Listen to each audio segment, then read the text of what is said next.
The stars had been burning for billions of years, and in all that time, the hegemony of 12 had never known fear like this. They were the rulers of the Orion Arm, a coalition of 12 powerful species that had conquered thousands of worlds and crushed every rebellion that dared to rise against them. Their fleets numbered in the millions. Their technology was beyond anything most civilizations could dream of.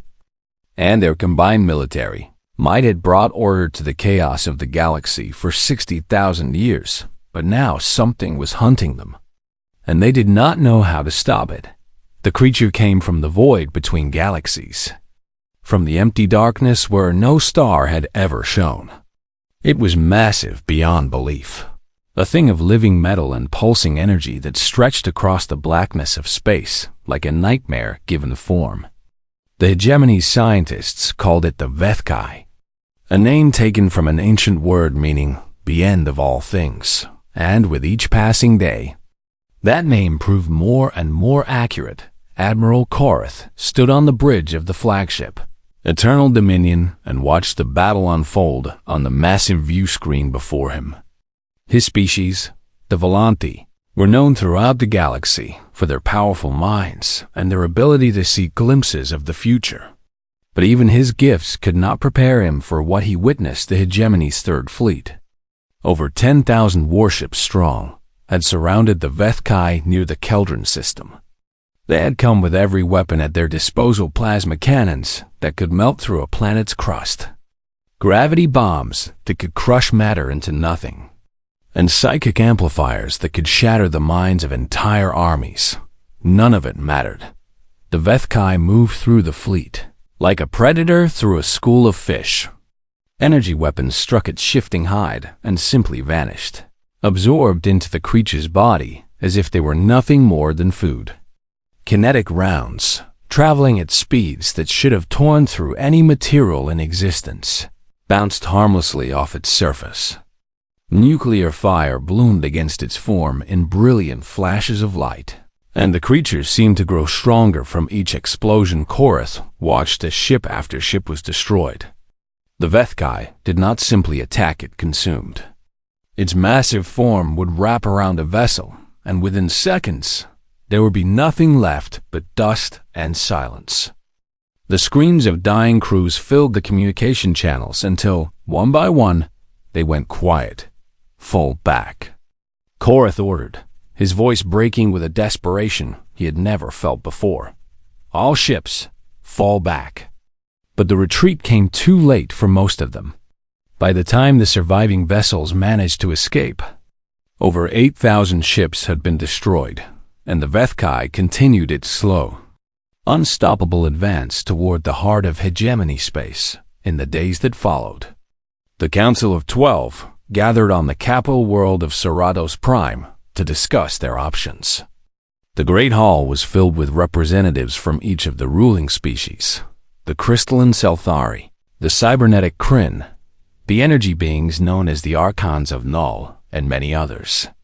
They had ruled together for millennia, but now they sat in silence, united only by their shared terror. "We have tried everything," said High Arbiter Vexala, her crystalline form pulsing with agitated light. "Our weapons do not harm it. Our strategies do not confuse it. It learns from every attack and adapts before we can strike again. Then we must find new weapons," growled General Thark of the Kryn, his mechanical body humming with barely contained fury. "There must be something in the galaxy that can destroy this thing." "We have searched," Vexala replied, her voice heavy with defeat. "We have consulted every database, every ancient record, every forgotten technology. Nothing works. The Vethkai is beyond anything we have ever encountered." The council fell into silence once more, and in that silence, something unusual happened. A young aide to one of the lesser ambassadors stepped forward, her small form almost invisible among the towering figures of the galactic elite. She was a Miri, a species known for their excellent memories and their skill at finding information that others overlooked. "There is one option we have not considered," she said, Her voice quiet but clear. The council turned to look at her, and she felt the weight of 1,000 ancient eyes upon her small frame. But she did not back down. The quarantined world, she continued, the one at the edge of the galaxy, the one we sealed away 2 centuries ago. A ripple of unease passed through the council. The crystalline scifistories seemed to darken, and the Kryn general made a sound that might have been a laugh or might have been a curse. "You speak of Earth," Vexala said, her voice cold. "You speak of the humans. They are dangerous," Thorek growled. "Unpredictable, violent. They cannot be controlled. They survive things that should have killed them," the young aide replied. "Nuclear war, environmental collapse, disease. They faced extinction 3 times, and 3 times they refused to die. Perhaps that is exactly what we need." The council members exchanged glances filled with doubt and fear. But beneath that fear, there was something else, a tiny spark of desperate hope. For 200 years, humanity had been locked away on their small blue world at the edge of the galaxy. The hegemony had watched them crawl out of their own ashes again and again, had seen them fight wars against each other with a ferocity that shocked even the most battle-hardened species, and had decided that such creatures were too dangerous to be allowed among the stars. They had built a quarantine zone around Earth's solar system, and they had left the humans to their own savage affairs. But now, as world after world fell silent before the Vethkai's advance, the council found themselves considering the unthinkable. "What makes you think they would even help us?" Vexala asked. "We have kept them in prison for 2 centuries. They have every reason to hate us." The young aide smiled, and there was something almost admiring in her expression. "Because they are human," she said. "And if there is one thing the records show about humans, it is that they cannot resist a challenge." The vote was taken, and for the first time in 200 years, a message was sent to Earth. Not a warning, not a threat, but a request. The words were simple, stripped of all the diplomatic language that usually filled such communications. "We need your kind," the message said. "Name your price on the quarantine line aboard the small research station called Perseverance." A human woman named Commander Yara Chun received the message and read it twice to make sure she understood what she was seeing. She was not surprised. She had been watching the distant flashes of light that marked dying fleets, and she had wondered how long it would take for the mighty hegemony to come begging. She turned to her crew, a small team of scientists and engineers who had spent their lives studying the stars they were forbidden to visit, and she smiled. "Well," she said, "it looks like we finally get to see what's out there." The hegemony had awakened something far more dangerous than they knew. And across the galaxy, the Vethkai continued its slow march toward the heart of civilization, unaware that for the first time in its ancient existence, it was about to face something truly unexpected. It was about to face a human. Commander Yara Chun stood at the viewport of the research station, Perseverance, and watched the hegemony shuttle approach through the darkness of space. It was a beautiful vessel, all smooth curves and gleaming metal, designed by species that had mastered faster than light travel, while humans were still learning to make fire. But Yara felt no awe as she watched it dock, only a cold, patient satisfaction. For 200 years, her people had been prisoners. They had been told they were too violent, too unpredictable, too dangerous to be trusted among the civilized species of the galaxy. They had been locked away on their small world and forbidden from reaching the stars that had always called to them. And now, after all that time, the mighty hegemony had come to beg for their help. Yara allowed herself a small smile as she turned to greet her visitor. The ambassador was a Selthari, one of the crystalline beings who held great power in the Hegemony Council. Its body was made of living crystal that shifted colors with each movement, and its voice echoed strangely in the metal corridors of the human station. It called itself Selthari Prime Vesila, and it looked at Yara with something between contempt and desperate hope. "You received our message," Vexala said, its tone suggesting that even speaking to a human was beneath its dignity. "We did," Yara replied, keeping her voice calm and pleasant. "And we have some questions before we agree to anything." "You are in no position to make demands," Vexala snapped. "Your species exists only because we allow it. You should be grateful that we are offering you this opportunity." Yara's smile did not waver, but something in her eyes made the crystalline being take a step back. It was a look that humans knew well, the look of a predator who had just spotted weakness in its prey. "Let me explain something to you," Yara said softly. 200 years ago, your hegemony looked at humanity and saw a threat. You saw a species that had survived nuclear war, environmental collapse, and 3 separate extinction events. You saw creatures who refused to die no matter what the universe threw at them. And you were so afraid of what we might become that you locked us away. And now, something is hunting you. Something your mighty fleets cannot stop. Something your advanced technology cannot defeat. And you come to us because you have no other choice. So yes, Ambassador, we will make demands. And you will meet them, because right now, we are your only hope." The crystalline being stood in silence for a long moment, its colors shifting through shades of red and orange that Yara suspected meant anger. But finally, the colors faded to a dull gray, and Vexala lowered its head in something that might have been a nod. "What do you want?" it asked. "Full access to all information about the creature," Yara said. "Every battle record, every scientific analysis, every failed strategy. We want to know everything. Granted, transportation to the front lines. Proper vessels, not garbage scows. Granted. And when this is over," Yara continued, her voice taking on a harder edge, "you will end the quarantine. Earth will be free, and humanity will take its place among the stars. No restrictions, no supervision, no chains." Vexala hesitated, and Yara could see the calculations running through its alien mind. The hegemony had spent 2 centuries keeping humanity contained because they feared what humans might do if they were set loose in the galaxy. But now, faced with a threat that made humanity look tame by comparison, they had no choice. "Granted," Vexala said at last. "If you can stop the Vethkai, Earth will be free." Yara nodded and extended her hand in the human gesture of agreement. The crystalline being stared at her hand for a moment, clearly unfamiliar with the custom, but finally reached out and touched it with cool, smooth fingers.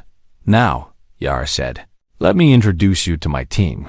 She led Vexala through the corridors of the Perseverance to a large meeting room where 12 humans waited. They were a diverse group, drawn from every corner of Earth and every field of expertise. There were soldiers and scientists, engineers and artists, philosophers and historians. They looked nothing like the disciplined warriors of the hegemony fleets, and Vexala's confusion was obvious. "This is your response team?" the ambassador asked, its voice dripping with disbelief. 12 individuals against a creature that has destroyed millions? "Quality over quantity," Yara replied. "Let me introduce them." She gestured to a tall woman with dark skin and sharp eyes. "Lieutenant Priya Sharma, our chief engineer. She can build anything out of anything, and she has a talent for finding weaknesses in complex systems." Next was a thin man with gray hair and gentle hands. Dr. Emo Vasquez, xenobiologist. He spent his entire career studying alien life forms, even though he was never allowed to see one in person until today. A young woman with bright red hair and an eager expression stepped forward. Specialist Kira Okonkwo, Communications and Linguistics. She speaks 17 Earth languages and has been studying hegemony broadcasts for years, one by one. Yara introduced the others. A physicist who specialized in energy manipulation, a psychologist who studied alien behavior patterns, a historian who knew more about the hegemony's past than most hegemony citizens, a tactical analyst who had won every war game ever designed, and several others whose skills ranged from practical to seemingly useless. But it was the last member of the team who made Vexala pause. He was an older man, perhaps 70 years of age, with a weathered face and hands that showed the marks of hard work. He wore simple clothes and carried no equipment, and he smiled at the ambassador with an expression of genuine friendliness. "And this is Marcus Webb," Yara said. "Retired boxing coach." Vexala stared at the old man with something approaching horror. "You brought a boxing coach to fight a cosmic entity?" Marcus shrugged. "I asked to come along. Seemed like it might be interesting." "This is absurd," Vexala said. Turning to Yara, "Your species faces the greatest threat in galactic history, and you bring scientists and philosophers and sports trainers. Where are your warriors? Where are your champions?" Yara's expression did not change, but her voice carried a weight that made even the crystalline ambassador fall silent. "Our warriors destroyed themselves in 100 wars," she said. "Our champions died in conflicts that burned half our world. But the people in this room are the ones who survived. They are the ones who rebuilt civilization from ashes, who found new ways to live when the old ways failed, who looked at impossible problems and refused to accept that there was no solution. You want warriors, Ambassador, but warriors could not defeat this creature. Maybe what you need is something else entirely." Vexala studied the small group of humans with new eyes, and for the first time, a flicker of something other than contempt appeared in its crystalline form, perhaps curiosity, perhaps a tiny seed of hope. "Very well," the ambassador said at last. "I will arrange transportation to the front lines. But I must warn you, the Vethkai has destroyed every champion who has faced it. The greatest minds and mightiest warriors of 12 species have fallen before it. What makes you think 12 humans will fare any better?" Marcus stepped forward, that friendly smile still on his weathered face. "Can I ask you something, Ambassador?" Vexala nodded, and the old man continued. "All those champions who fought this thing, did any of them try not fighting it?" The crystalline being stared at Marcus in confusion. "I do not understand the question. I mean, has anyone tried talking to it? Or running away from it? Or just sitting down and waiting to see what it does?" "Those options are meaningless," Vexala said. "The Vethkai is a predator. It consumes. That is its nature. You cannot reason with it, and you cannot escape it. You can only fight it, and fighting it is impossible." Marcus nodded slowly, that smile never leaving his face. "See, that's interesting. In my experience, when someone tells you something is impossible, it usually just means they haven't found the right approach yet. The Vethkai has beaten everything the galaxy has thrown at it. But the galaxy keeps throwing the same thing, bigger weapons, stronger shields, more ships. Maybe it's time to try something different." Vexala fell silent, and in that silence, Yara saw something she had not expected, a flicker of genuine curiosity in the ambassador's crystalline form. Perhaps, for the first time, the hegemony was beginning to understand why they had kept humanity locked away for so long, and perhaps, for the first time, they were beginning to hope that it had been a mistake. The hegemony provided the humans with a ship called the Observer's Eye, a sleek vessel designed for long-range reconnaissance. It was fast and quiet, perfect for watching without being seen. And Yara's team set up there, equipment within hours of arriving at the front. Line's ambassador Vexala had also provided them with access to the hegemony's complete database on the Vethkai thousands of years of battle records, scientific analyses, and tactical studies from every species that had ever encountered similar entities. It was more information than a single human could read in a lifetime, and Vexala clearly expected them to spend weeks studying it before attempting anything. Instead, Yara ordered her team to ignore all of it. We are not going to make the same mistakes everyone else has made, she told them during their first meeting aboard the Observer's Eye. Every species in this galaxy has tried to defeat the Vethkai using their best weapons and their smartest strategies, and every single one has failed. If we study their methods, we will only learn how to fail like they did. We need to start fresh. Dr. Vasquez nodded in agreement, his eyes bright with excitement. The creature has adapted to everything the hegemony has thrown at it. If we use their approaches, it will already know how to counter us. But if we do something completely unexpected, something it has never seen before, we might have a chance. So what do we do instead? Asked Lieutenant Sharma, leaning forward with interest. We watch, Yara said simply. We observe, we learn. And we do not attack until we understand what we are dealing with. For the next 3 weeks, the humans did exactly that. They deployed dozens of tiny observation drones around the Vethkai, devices so small and so quiet that the creature did not even notice them. They recorded everything, every movement, every feeding, every moment of rest. They watched the creature destroy 2 more hegemony fleets, and they studied each battle with the careful attention of scientists. Examining a new species, the hegemony commanders were furious. While the humans sat in their little ship, watching and taking notes, 3 more worlds fell silent. The creature was getting closer to the core systems, and every day brought more death, more destruction, more despair. You are wasting time. Vexilla's image shouted from the communication screen, its crystalline form pulsing with angry red light. People are dying while you do nothing. We are not doing nothing, Yara replied calmly. We are learning. And what we are learning may save more lives than 100 fleets could. What could you possibly learn by watching? We have watched this creature for centuries. We know everything about it. No, Yara said. You know what it does when you attack it. You do not know what it does when you leave it alone. Vexala fell silent, and Yara continued. The Vethkai is a predator. Yes, but even predators have patterns. They have habits, weaknesses, moments when they are vulnerable. Your fleets have been so busy fighting that they never stop to notice these things.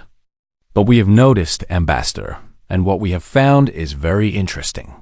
She turned to Dr. Vasquez, who pulled up a series of recordings on the main screen.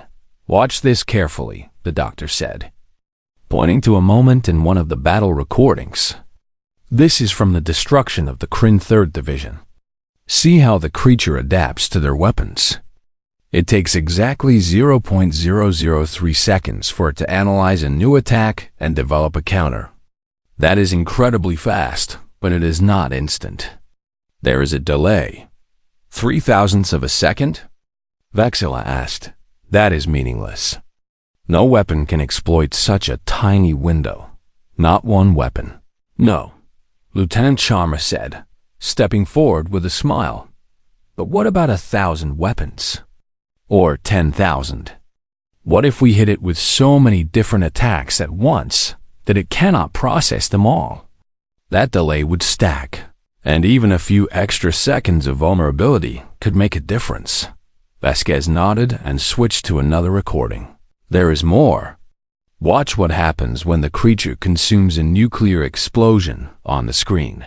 The Vethkai absorbed a massive burst of nuclear fire, its body glowing with the absorbed energy. But then something strange happened.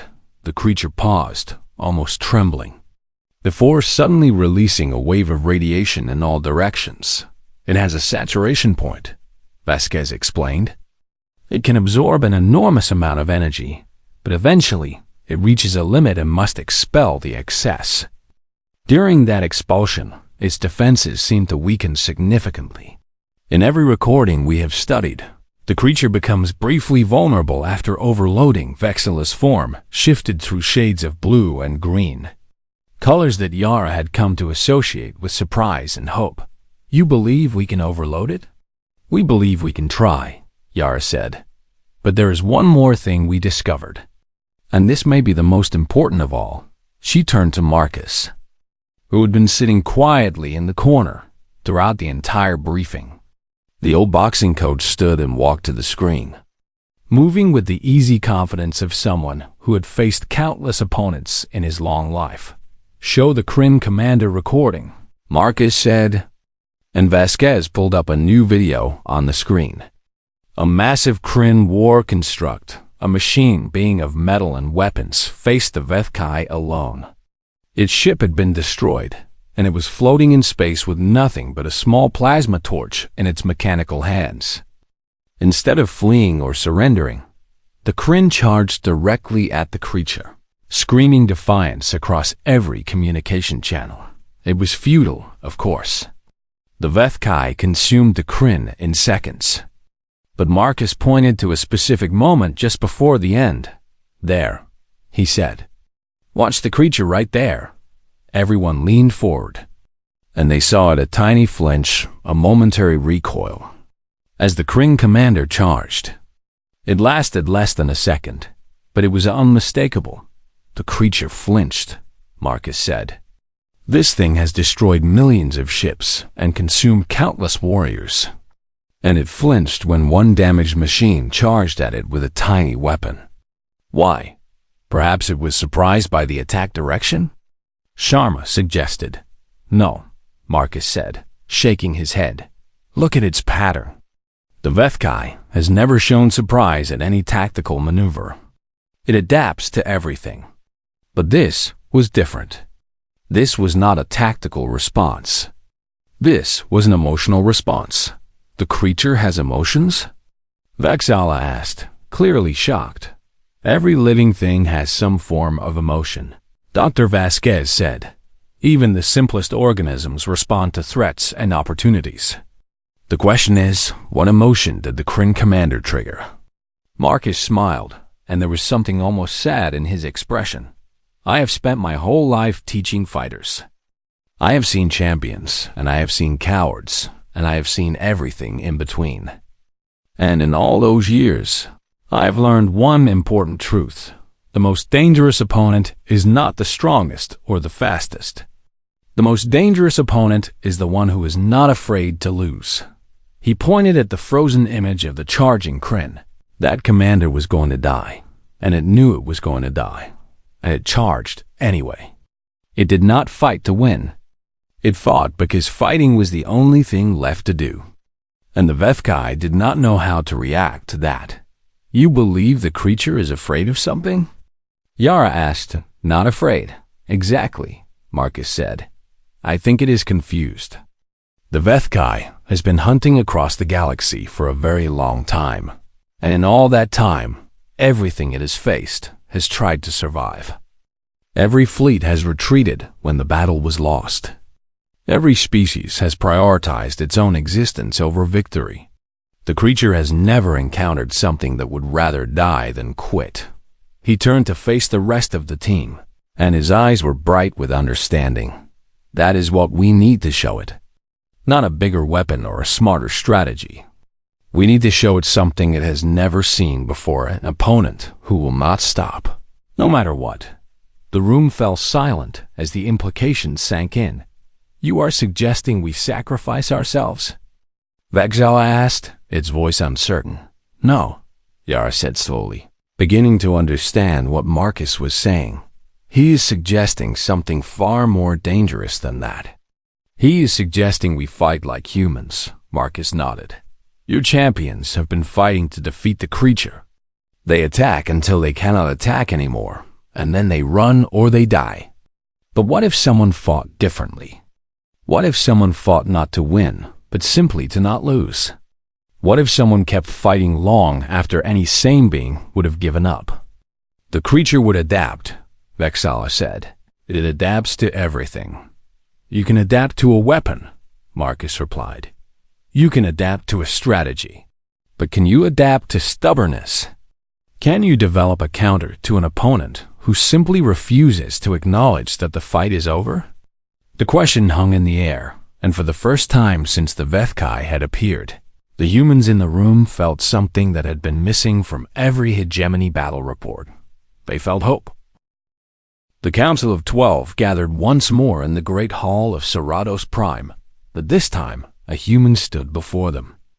Commander Yara Chen looked small and fragile compared to the towering figures that surrounded her crystalline beings. Mechanical giants, creatures of pure energy. But she stood with a confidence that made even the most ancient council members uncomfortable. "You have watched the creature for 3 weeks," High Arbiter Vexala said, his voice echoing through the massive chamber. "Worlds have burned while you took notes. Now tell us, what have you learned that justifies this delay?" Yara stepped forward and activated a holographic display that filled the center of the hall with images and data. "We have learned 3 things that will allow us to defeat the Vethkai. First, it has a processing delay of 0.003 seconds when adapting to new attacks. Second, it has an energy saturation limit that forces it to expel absorbed power. Third, it has never encountered an opponent who was willing to die rather than surrender." The council murmured among themselves, and General Tharak of the Kryn leaned forward with interest. "These observations are useful, but how do they translate into victory? Even if we exploit these weaknesses, the creature will adapt. It always adapts. That is where the plan becomes complicated," Yara admitted. "And frankly, that is where it becomes something that only humans could attempt." She manipulated the holographic display, showing a 3-dimensional map of the Vethkai's current position near a dying star. Phase 1.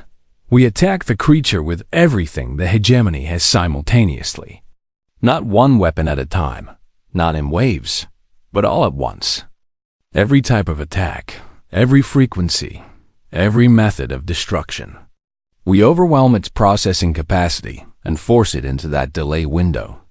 That would require coordination across thousands of ships, Tharak said. Different species, different weapon systems, different command structures. It would be chaos. Humans are good at chaos, Yara replied with a slight smile. We have been organizing chaotic systems for our entire history. My team will handle the coordination, Vexala nodded slowly. And Phase 2? Phase 2 exploits the saturation limit. During the coordinated attack, we drive the creature toward this dying star. Yara pointed to the stellar map. The star is in its final stages, producing enormous amounts of radiation. We force the Vethkai into the corona and let it absorb more energy than it can handle. When it reaches saturation, it will be forced to expel. And during that expulsion, its defenses will drop. For how long? Asked one of the Archons of Null, its form flickering with ancient power. Based on our observations, approximately 90 seconds. The council erupted in discussion. 90 seconds was an eternity in space combat, a window of opportunity that could allow for devastating attacks. But before the excitement could fully take hold, Yara raised her hand for silence. There is a third phase, she said quietly. And this is the part you will not like. The hall fell silent, and Yara took a deep breath before continuing.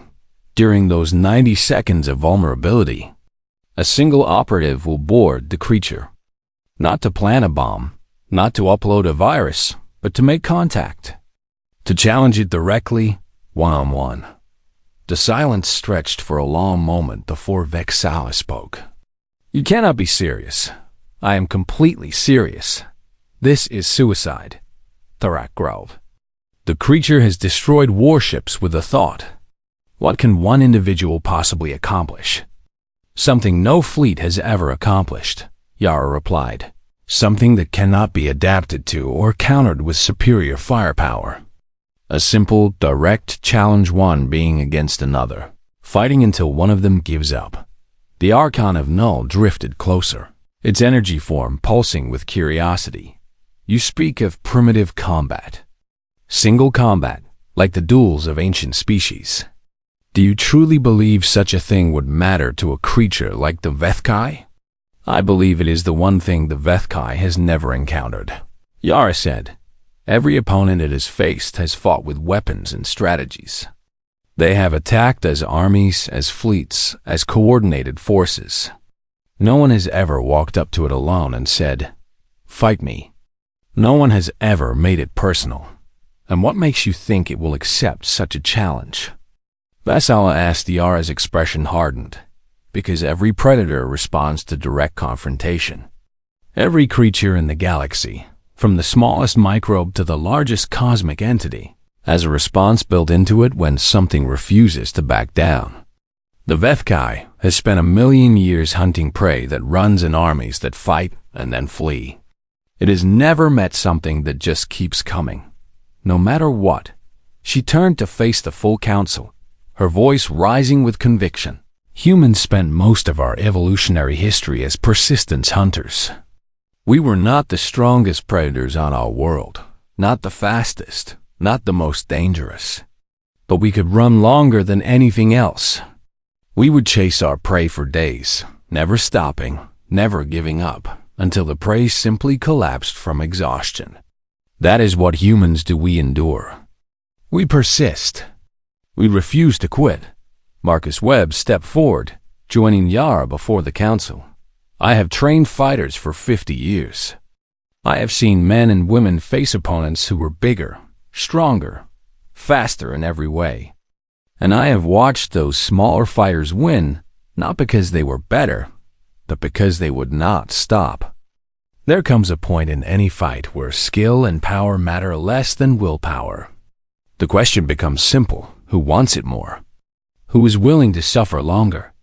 The Vethkai has no will to break, Vexala protested. It is a force of nature, not a thinking being. Then why did it flinch? Marcus asked quietly.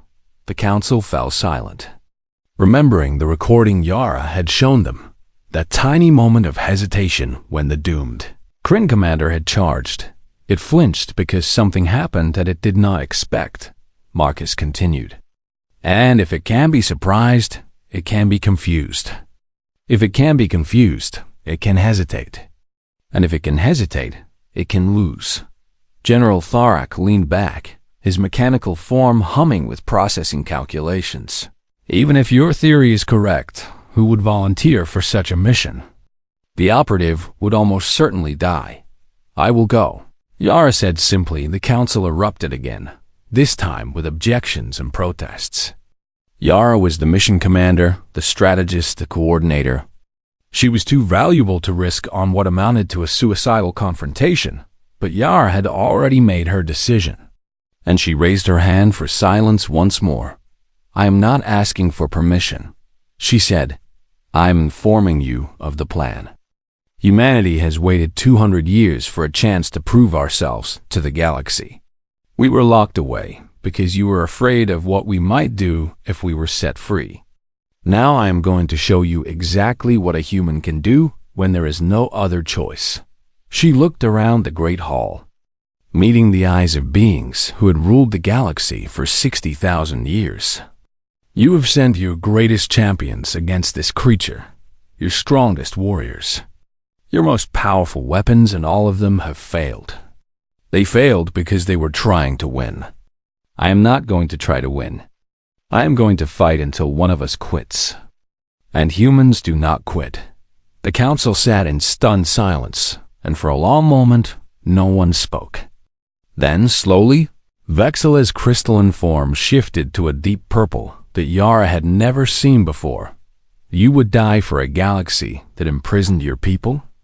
The ambassador asked softly. Yara smiled, and there was something fierce and beautiful in her expression. I would die to prove you wrong about us. I would die so that every species in this galaxy knows what humanity is truly capable of. And if I am very lucky, I would die winning a fight that everyone said was impossible. She turned and walked toward the exit, her team falling into step behind her. Prepare your fleets, she called back over her shoulder. In 48 hours we attack. And after that, everything changes. The council watched her go. And in the silence that followed, General Tharak spoke the words that every being in the room was thinking. By the ancient stars. The Kryn general said softly, Perhaps we should have been afraid of them all along. The day of the battle arrived, and the combined fleet of the hegemony gathered near the dying star. Over 50,000 ships from 12 species formed a massive wall of metal and energy, their weapons charged and ready, their crews waiting for the signal that would begin the most desperate attack in galactic history on the bridge of the observer's eye. Commander Yara Chen made her final preparations. She wore a specially designed HFY suit, reinforced beyond anything the hegemony had ever built, equipped with magnetic boots, emergency life support, and a tiny radio that would broadcast on every frequency. She carried no weapons, no explosives, nothing that could be seen as an attack. "Are you ready?" Marcus asked, standing beside her as the chaos of battle preparations swirled around them. "No," Yara admitted with a small laugh. "But I am going anyway. That is the human way," Marcus said. And there was pride in his old eyes. "We are never ready. We just go anyway." Lieutenant Sharma approached with a datapad, her fingers flying across the screen as she managed the coordination of thousands of ships. Phase 1 is set. All fleet commanders have synchronized their attack systems. When you give the order, everything fires at once, every weapon type, every frequency, every method of destruction we could think of. "And Phase 2? Yara asked. "The creature is already near the star. Our projections show it will move closer during the attack, seeking energy to absorb. When it reaches the corona, it should hit saturation within 4 minutes. Yara nodded and looked out at the distant glow of the dying star. "Then we have 4 minutes to drive it into position, and 90 seconds to change everything." No pressure. Dr. Vasquez handed her a small device that looked like a medical scanner. "This will monitor your vital signs and transmit them back to us. We will know if you are injured, if your heart rate changes, if—" He paused, unable to say the rest. "If I die." Yara finished for him gently. "It is okay, Emil. I know the odds." "The odds are terrible," Vasquez said. "But then again, humans have never been very good at respecting odds." Yara embraced each of her team members in turn. These 12 humans who had followed her across the galaxy to face the impossible. Then she walked to the launch bay and climbed into the tiny shuttle that would carry her toward the Vethkai. The battle began on Yara's command. 50,000 ships opened fire simultaneously. Plasma cannons and kinetic rounds, gravity bombs and nuclear warheads, psychic attacks and energy beams of every frequency. The combined firepower of 12 civilizations struck the Vethkai at the same moment. And for the first time in recorded history, the creature faltered. It tried to adapt, its massive form shifting and changing as it processed the overwhelming assault. But there were too many variables, too many attack types, too many things happening at once. The delay that Dr. Vasquez had observed began to stack, milliseconds adding up into tenths of seconds as the creature struggled to counter everything simultaneously. The hegemony commanders saw their opportunity and pressed the attack, driving the Vethkai toward the corona of the dying star. The creature absorbed blast after blast, its body glowing brighter with each consumed explosion. But still the attacks came, pushing it deeper into the stellar fire inside her shuttle. Yara watched the battle unfold on her screens and waited. Her heart pounded in her chest, but her hands were steady on the controls.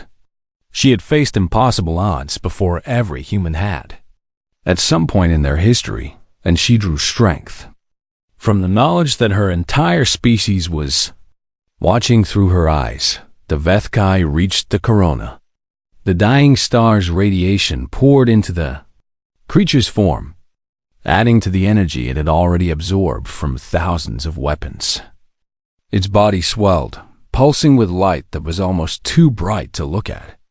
And then, just as the humans had predicted, it began to expel a wave of pure destruction erupted from the Vethkai, a release of stored energy that would have vaporized anything within 1,000 kilometers. The hegemony fleet pulled back, their shields barely holding against the secondary radiation. But the creature's defenses dropped, its impenetrable hide becoming merely incredibly tough. Yara launched her shuttle. The tiny vessel shot toward the Vethkai at maximum speed, dodging debris and radiation bursts as it closed the distance. Yara could see the creature now through her viewport, a thing of impossible size. A mountain of living metal and pulsing light, a god made flesh. And she was going to challenge it with nothing but her own stubborn will. Her shuttle pierced the creature's weakened hide and crashed into a cavern of organic metal. Yara was thrown from her seat, her suit's emergency systems activating to protect her from the impact. She lay stunned for a moment, then forced herself to her feet. The radio crackled in her helmet. "Commander Chun, this is Perseverance. We have lost visual contact. Please respond." "I am inside," Yara said. Her voice steady despite the chaos around her. Beginning Phase 3, she activated her magnetic boots and began to walk. The interior of the Vethkai was unlike anything she had ever seen. It was a landscape of shifting metal and flowing energy, with walls that pulsed like living tissue and corridors that seemed to change direction as she watched. The air, if it could be called air, was thick with particles that glowed faintly in the darkness, and the entire structure hummed with a frequency that she could feel in her bones. "I challenge you," she said, broadcasting on every frequency her radio could reach. "I challenge you to face me, one-on-one. Not my fleet, not my species me." The Vethkai responded. A wave of force struck her from behind, sending her tumbling across the metal floor. Her suit's armor cracked, and she felt pain lance through her shoulder. But she got up and kept walking. Another attack came, a blast of heat that turned the air around her into fire. Her suit's cooling system screamed in protest, and she could smell burning as the outer layers melted.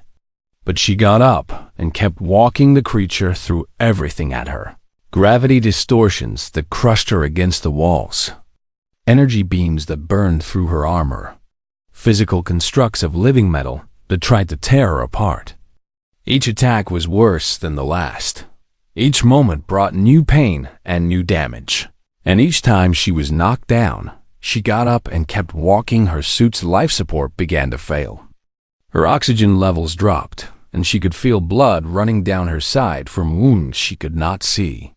Her left arm hung useless, broken in at least 2 places, and her vision was blurring from a head wound that would not stop bleeding, but she kept walking. "I do not care if you kill me," she said, her voice ragged but clear. "I do not care if you destroy my fleet, my species, my entire world. I will keep coming. I will keep fighting. I will never stop, because that is what humans do." The attacks intensified, and Yara's body broke. Her legs gave out, and she fell to her knees, unable to stand. Her suit reported critical failures across every system.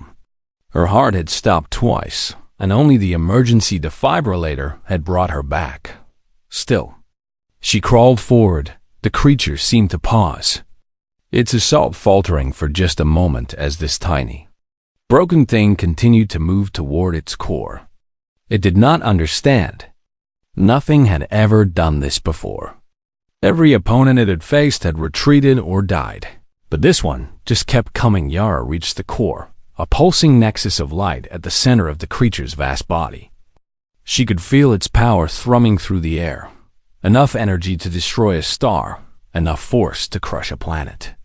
And she was dying, her body failing, her time running out, but she was not done with the last of her strength. She reached out and touched the light.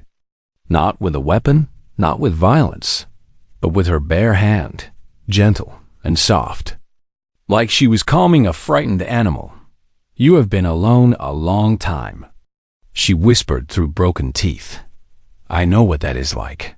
The creature shuddered. For 1,000,000 years, the Vethkai had traveled the void between galaxies, consuming and destroying, never communicating, never connecting. It had forgotten what it meant to be touched with anything other than violence. It had forgotten that anything could exist except prey and predator. And now this tiny, dying thing had walked through its attacks, and refused to stop, and refused to die, and had reached out with kindness instead of hatred. The Vethkai experienced something it had not felt in a million years, doubt, and in that doubt, something changed. The attacks stopped. The energy around Yara softened. The pulsing core dimmed to a gentle glow. And slowly, impossibly, the creature began to contract, pulling away from the hegemony fleets, withdrawing from the galaxy it had been consuming on the bridge of the Perseverance. Marcus watched the Vethkai retreat, and a smile spread across his weathered face. "She won," he said softly. The crazy, stubborn woman actually won. They found Yara 3 hours later, floating in the wreckage of the Vethkai's abandoned shell. Her suit was destroyed, her body was broken, and her heart had stopped 4 times during the ordeal. But she was alive, and in her hand, she clutched a small crystalline shard that pulsed with gentle light, a gift from the creature that had never given anything before. The hegemony kept its promise. Earth was freed, the quarantine was lifted, and humanity took its place among the stars. But they declined to join the council, choosing instead to remain independent, to explore on their own terms. The Vethkai was never seen again in the Orion Arm. But sometimes, on the darkest nights, observers would report seeing a distant light,